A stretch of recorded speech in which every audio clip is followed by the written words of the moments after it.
Chalo, if two chords of a circle intersect within the circle, prove that the line joining the point of intersection of the line joining the point of intersection to the center makes equal angle with the chords. તો પહેલા હું તમને explain કરી દઉં, જોઈ લો.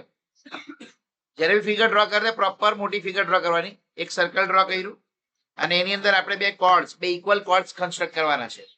તો suppose say this is one chord and this is say another chord which are equal. આ બે ઇક્વલ કોર્ડ છે. આ છે તે સેન્ટર છે. કોર્ડના નામ આપણે આપી દઈએ. Suppose this is A B, this is C D. Okay, હવે આપણને પ્રૂવ કરવા કીધું છે કે આ પોઈન્ટ ઓફ ઇન્ટરસેક્શન આ છે તેને સેન્ટર સાથે જોઈન્ટ કરીએ. આ પોઈન્ટ ઓફ ઇન્ટરસેક્શન નામ આપણે આપી દઈએ પી. તો આપણે એવું કીધું કે આ જે પોઈન્ટ ઓફ ઇન્ટરસેક્શન ને અને સેન્ટર ને જોઈન્ટ કરતી જે લાઈન છે કે આ બે કોર્ડ જે છે તેની સાથે એંગલ બનાવે એ ઇક્વલ એંગલ બને. એટલે આ બે એંગલ ઇક્વલ છે એવું પ્રૂવ કરવાનું છે. તો આપણે સિમ્પ્લિસિટી માટે આપણે શું કરશું કે આ ઓ પરથી કોર્ડ્સ જે છે તેના પર પરપેન્ડિક્યુલર ડ્રો કરી દેશું. હવે તમને માઇન્ડમાં એવું આવશે કે સર કેમ પરપેન્ડિક્યુલર ડ્રો કરાયું, વોટ ઇઝ ધ રીઝન? આને હું ક્યુ આપી દઉં અને હું આર આપી દઉં. તો રીઝન એ છે કે જ્યારે બે કોર્ડ્સ ઇક્વલ હોય તો આપણી પાસે થિયરમ છે કે equal chords are equidistant from the centre. તો આપણે એનાથી શું થશે કે આ બે ડિસ્ટન્સ બી ઇક્વલ આવી જશે. એ કોન્સેપ્ટ આપણે યુઝ કરી શકીશું કે if chords are equal then distance from the centre are also equal. અને એટલા માટે આ લેવાનું છે કારણ કે આપણે જે બે એંગલ જે છે તે ઇક્વલ પ્રૂવ કરવાનું, તે કોઈ પર્ટિક્યુલર ટ્રાયેંગલ ની અંદર આવી જાય તે બે ટ્રાયેંગલ ને કોંગ્રુઅન્ટ પ્રૂવ કરી દઈએ તો ઓટોમેટિકલી આ બે એંગલ ઇક્વલ આવી જાય. બરાબર? અહીંયા આપણે ધ્યાનથી જોઈએ તો બે ટ્રાયેંગલ આપણે જે બન્યા છે, you can see over here કે ટ્રાયેંગલ આપણું બન્યું ઓ આર અને પી. આ એક ટ્રાયેંગલ બન્યું અને બીજું બન્યું ઓ ક્યુ અને પી. આ બે ટ્રાયેંગલ ની અંદર આ બે એંગલ આવી જતા છે. રાઈટ? અને એ આપણે પરપેન્ડિક્યુલર ડ્રો કરવાથી આવ્યું. તો આપણે જોઈએ તો આ બે પરપેન્ડિક્યુલર ઇક્વલ છે because chords are equal so the distance from centre are equal. પછી આ 90 ડિગ્રી બંનેમાં છે એટલે બંને 90 ડિગ્રી બી ઇક્વલ આવી ગયું. અને ત્રીજું આ કોમન હાઇપોટેન્યુસ છે. This is common hypotenuse. એટલે આપણું રાઈટ એંગલ હાઇપોટેન્યુસ તે સાઈડ થી બે ટ્રાયેંગલ કોંગ્રુઅન્ટ આવી ગયા અને એટલા માટે સિમ્પ્લિસિટી થી આ બે એંગલ ઇક્વલ આવી ગયા. This question is important. So લખતી વખતે પ્રોપરલી ધ્યાન આપીને લખવાનું. સૌથી પહેલું આપણી પાસે છે ઇફ ટુ ઇક્વલ કોર્ડ્સ. આપણે ડેટા લખી દેવાનું કે here chords AB and CD are equal. હવે એના પરથી આપણે પરપેન્ડિક્યુલર ડિસ્ટન્સ ઇક્વલ બતાવવાનું છે તો આપણે પહેલા પરપેન્ડિક્યુલર ડિસ્ટન્સ કન્સ્ટ્રક્ટ કરી દેવાનું. તો late OQ perpendicular to AB and OR perpendicular to CD. આ આપણું કન્સ્ટ્રક્શન છે. ચાલો, therefore OQ is equals to OR. Reason અહીંયા લખશું equal chords are at equidistant from the center. આ રીઝન આપણે લખી દીધું. બરાબર છે? ચાલો, આપણી પાસે એક ડેટા આવી ગયો. નાવ જે ટ્રાયેંગલ ને કોંગ્રુઅન્ટ પ્રૂવ કરવાનું છે તે ટ્રાયેંગલ આપણે લઈ લઈએ. તો નાવ in triangle OQP and triangle ORP, right angle કયું છે Q. તો angle OQP is equal to angle ORP is equal to 90 degree. આવ્યું કાથી? કન્સ્ટ્રક્શન. એટલે પહેલું મેં લખી દીધું કન્સ્ટ્રક્શન, રીઝન લખી દીધું. રાઈટ એંગલ હાઇપોટેન્યુસ કોમન હાઇપોટેન્યુસ છે. આ આપણને આઈડેન્ટિફાઈ કરતા બરાબર આવડવું જોઈએ કે RHS થી જ છે. જેટલું ફિગર આપણે ક્લિયર ડ્રો કરીએ ને તેના પરથી આપણને જો ખબર હોય કે બે ટ્રાયેંગલ કઈ કઈ રીતે કોંગ્રુઅન્ટ હોઈ શકે તો તે આપણે ચેક કરી લઈએ. અહીંયા તો ઓલરેડી ફિગર પરથી આપણને ખબર પડી જાય, બહુ ઇઝીલી મળી જાય આપણને. અહીંયા આપણને મળ્યું OP is equal to OP common. એમ તો કોમન સાઈડ લખાય પણ અહીંયા હાઇપોટેન્યુસ છે એટલે આપણે લખશું કોમન હાઇપોટેન્યુસ. સાઈડની જગ્યાએ લખશું હાઇપોટેન્યુસ. RH ને હવે S સાઈડમાં આપણી પાસે છે OQ is equal to OR. અહીંયા આપણે છે તેને નંબર 1 આપી દઈએ ફ્રોમ 1. આપણે ઉપર લખ્યું ને કઈ રીતના છે તે. એટલે આપણે જોયું તો અહીંયા કોણ કોણ આવી ગયું? Right angle hypotenuse side. આપણે લખી શકીએ therefore triangle OQP is congruent to triangle ORP. RP by right angle hypotenuse side congruence. એટલે બે ટ્રાયેંગલ કોંગ્રુએન્ટ આવી ગયા. આ બે ટ્રાયેંગલ એટલા માટે કોંગ્રુએન્ટ બતાવ્યા કારણ કે જે બે એંગલ ઇક્વલ બતાવવાના છે તે એ બે અલગ અલગ ટ્રાયેંગલ ની અંદર છે. એટલે એટલા માટે ડાયરેક્ટ આપણે લખી શકીએ therefore angle OPQ is equals to angle OPR reason CPCT. અને એ બે એંગલ કયા છે તો આપણું સ્ટેટમેન્ટ છે તે એટલે લખાય therefore if two સ્ટેટમેન્ટ લખી દો if two equal chords of a circle intersect within the circle the line prove that ની લખવાનું હા સ્ટેટમેન્ટ લખે ત્યારે the line જે આપણે પ્રૂવ કર્યું તે લખવાનું the line joining the point of intersection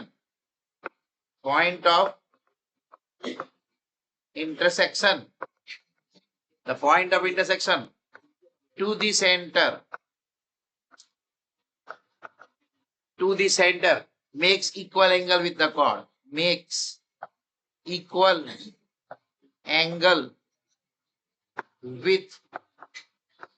the chord હવે સપોઝ તમને એવું થાય કે સર આટલું લાંબુ સ્ટેટમેન્ટ અમારે નીચે નહીં લખવું હોય તો શું કરવાનું તો આ સમને સ્ટાર્ટ થોડોક અલગ રીતે કરવાનું જો આપણે એટલું લાંબુ નહીં લખવું હોય તો પછી આપણે શું કરવાનું સ્ટાર્ટિંગમાં પહેલા લખી દેવાનું અહીંયા given લખી દેવાનું given લખવાનું આપણે chords AB and CD are equal. ચાલ આટલું જ આપેલું છે લખી દીધું. પછી ટુ પ્રૂવ હવે આપણે ફિગરમાં છે જ આપણી પાસે અહીંયા બતાવેલું એટલે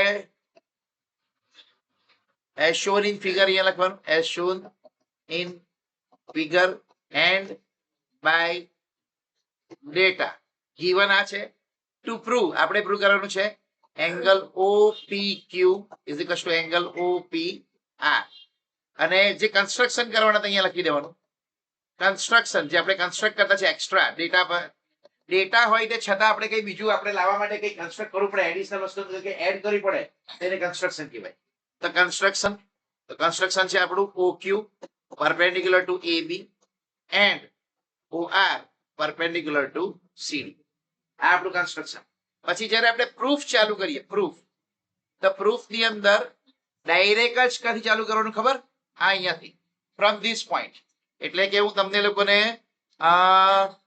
શું બતાવું તો ધીસ પોઈન્ટ આ ખાલી આટલું બતાવતો છે પછી પાછું ડિલીટ કરું છું ધીસ પોઈન્ટ અહીંથી ચાલુ કરી દેવાનું કે આપણે કહ્યું છે કન્સ્ટ્રક્શન ત્યાંથી ચાલુ કરવાનું હવે લેટ ને એવું લખવાની જરૂર નથી આપણે કન્સ્ટ્રક્શન લખ્યું ને આપણે લખાય લેટ ની જગ્યાએ નામ લખી દેવાનું OQ perpendicular to AB OR perpendicular to CD એટલે આ બે ઇક્વલ છે પછી આખું છેલ્લે સુધી ક્યાં સુધી અહીંયાથી અહીંયા સુધી આખું લખી દેવાનું આ બરાબર અહીંયાથી અહીંયા સુધી લખી દેવાનું પછી આ સ્ટેટમેન્ટ લખવાની જગ્યાએ તમે આ લખી દીધું એમાં લખેલું છે two prove angle OPQ angle OPR એટલે અહીંયા સ્ટોપ થઈ જવાનું પછી આ પોઈન્ટ પર આપણે સ્ટોપ થઈ જવાનું આ નીચેનું સ્ટેટમેન્ટ લખવાની જરૂર નથી કારણ કે ઓલરેડી આપણે ગીવન ને ટુ પ્રૂવ માં લખેલું છે એટલે સપોઝ તમારે આખું મોટું સ્ટેટમેન્ટ નહીં લખવું હોય તો ગીવન ને ટુ પ્રૂવ ને કન્સ્ટ્રક્શન ને પહેલા લખી દેવાનું ત્યાર પછી પ્રૂફ આવી રીતના લખશો તો બી ચાલશે ખ્યાલ આવી ગયો આમાં અત્યારે ડિલીટ કરતો છું કારણ કે પછી થોડુંક સારું નહીં દેખાય ઇમેજની અંદર એટલે ઓકે પણ તમને સમજ પડી જશે કે જો આપણે બાકીની વસ્તુ નહીં લખવી હોય ને શોર્ટમાં બતાવે તો કેવી રીતના બતાવતા આવી રીતના શોર્ટમાં બતાવશે ઓકે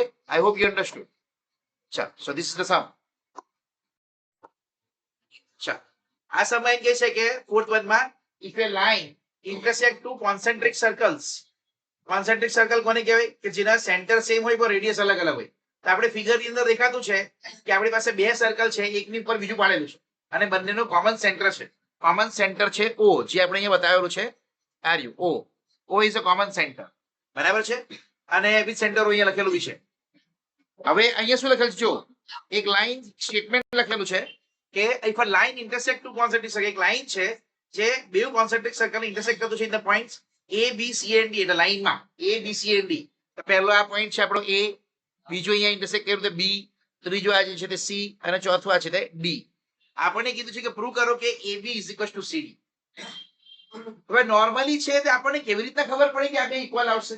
તો આપણે ડાયરેક્ટ તો નહીં કહેવાનું કોઈ વસ્તુ, પણ આપણને એક વસ્તુ ખબર છે કે જ્યારે આપણી પાસે એવું કંઈ આપેલું હોય કે સર્કલને કોઈ લાઈન કે ઇન્ટરસેક્ટ કરતો હોય તો એક કોણ બનાવશે, અને કોણ વિશે આપણને ખબર છે કે જો લાઈન સેન્ટરમાંથી પાસ થતી હોય અને એને પરપેન્ડિક્યુલર હોય તો બે ઇક્વલ પાર્ટમાં ડિવાઈડ કરે. મતલબ લેન્થનું કંઈ આવ્યું, લેન્થ વાળો થિયરમ આપણી પાસે આ છે કે જો કોઈ બી લાઈન, આપણી પાસે લેન્થ વાળો થિયરમ કયો છે?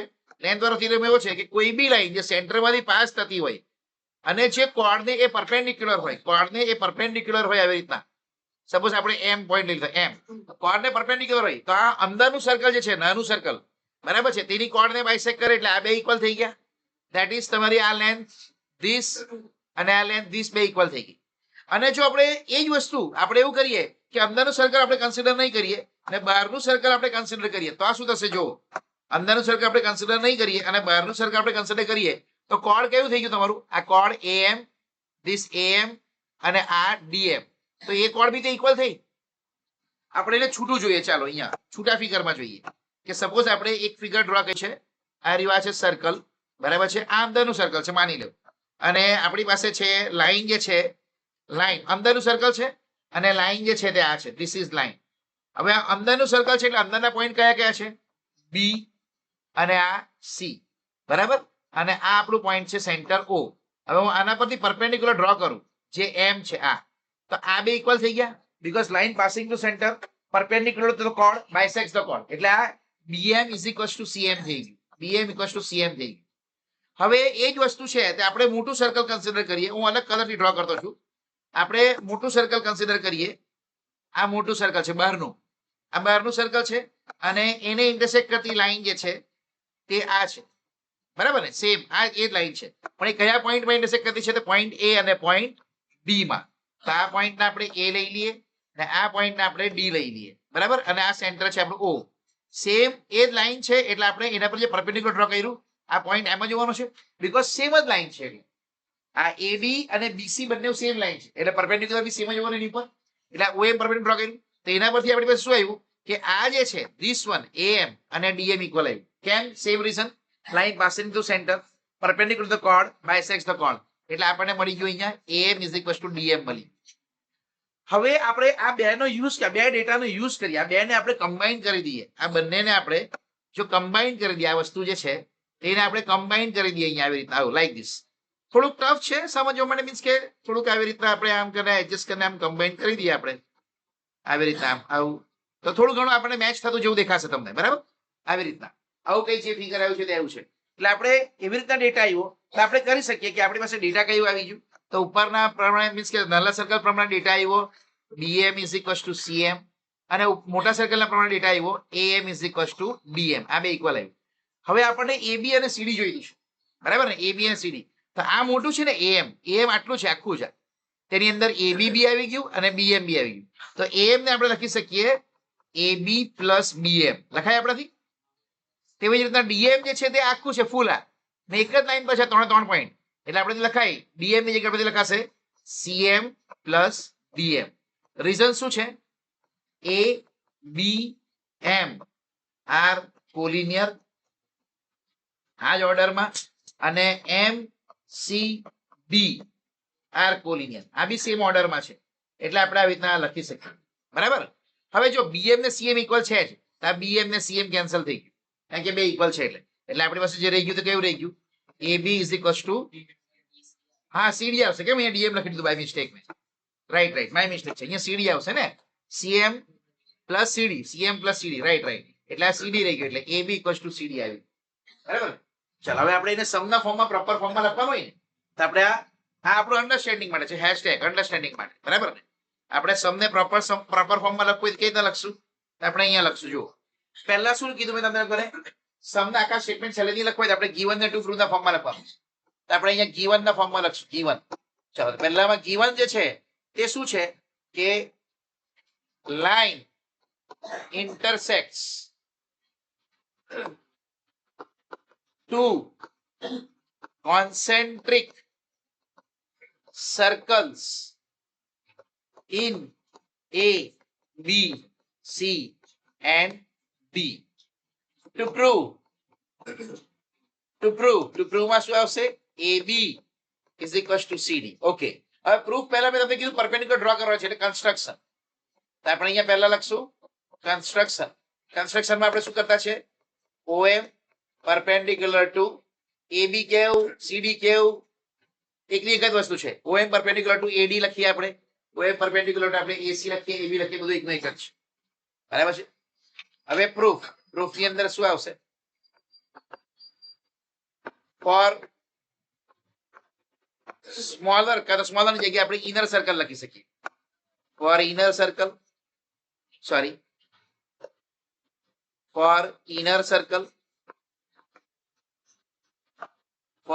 Circle BC is chord and OM perpendicular to BC. આ આપણી પાસે છે ઇનર સર્કલ માટે. નાઉ આપણને જે ખબર છે થિયરમ તે line passing through center and perpendicular to the chord bisects it. એ આપણને ખબર છે bisects એટલે એને bisect કરે. therefore BM is equals to CM. અને નંબર 1 આપી દી. પછી આ પહેલો કેસ આવી ગયો. હવે આઉટર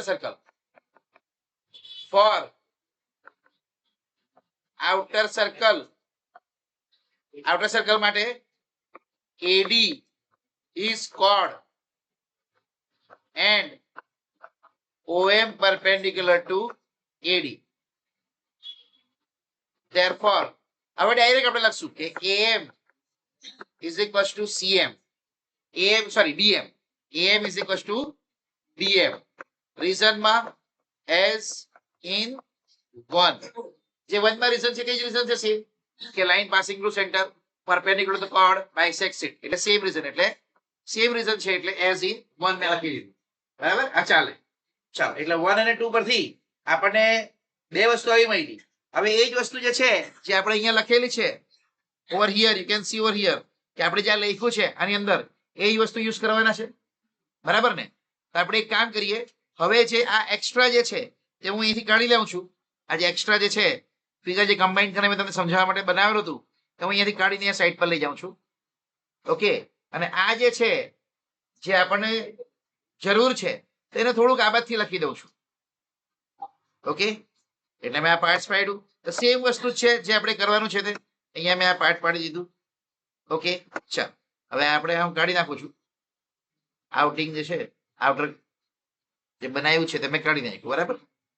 ચાલ હવે તમે ધ્યાનથી જુઓ આવ્યું કે BM equals to CM ને AM equals to DM from 1 and 2 આ બે છે એટલે આપણે બટ નહીં therefore એમ લખી therefore AB plus BM plus CM plus DM reason લખ્યું આ બે કોલિનિયર છે એટલે આ બે ઇક્વલ. હવે આ બે કેન્સલ કરી નાખ્યું ઇક્વલ છે એટલે AB equals to CD hence proof having simple છે. ઓકે,